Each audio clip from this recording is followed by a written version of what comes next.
All right, so I'm here at Melodic Artifaction booth at CanDem NYC 2026, and they're a brand that has been around with some high-end, sort of pretty esoteric headphones, but now they've come out with an interesting headphone. This is the Melodic Artifaction Infinitum is what it's called, and it's actually been sold in a bundle along with this little amplifier here that you're supposed to hook up with another like DAC or amp for essentially as a line out, right? This amplifier might be tripping, but actually does change the sound of this headphone. And it should because there is a bass switch over here, these little dip switches here.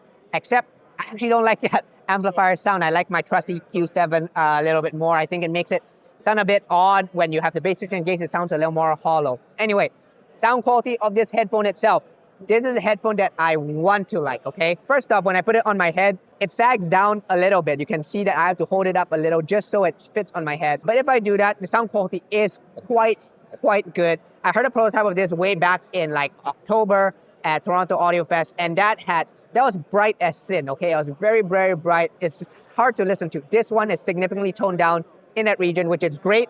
And below that, treble region, it is nice. It hits hard. There's weight to the notes, but it also moves fast, right? This headphone is what they call a pure beryllium composite diaphragm planar magnetic headphone. I don't know what that means, but it's a planar. It's all I get from that. And this headphone, like I said, it hits really hard. It has a really nice soundstage experience, very open, good left and right stereo width, good depth. The tonality is really quite good below that treble region.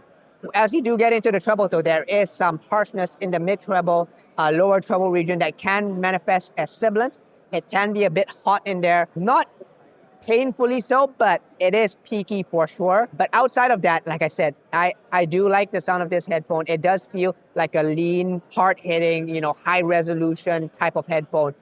Great for, rock tracks, great for, probably I think people would like this for classical. It's not lush though, don't get me wrong. It's not like a lush, like rich sounding headphone. It's kind of like that really, sort of like quote unquote hi-fi sort of sound. And the problem though is that this headphone costs $6,000 as a bundle, which I don't know. Like there's a lot of products that are super expensive and I get it.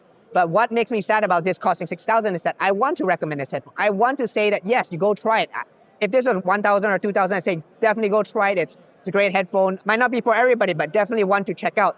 The $6,000 though, I just makes me sad,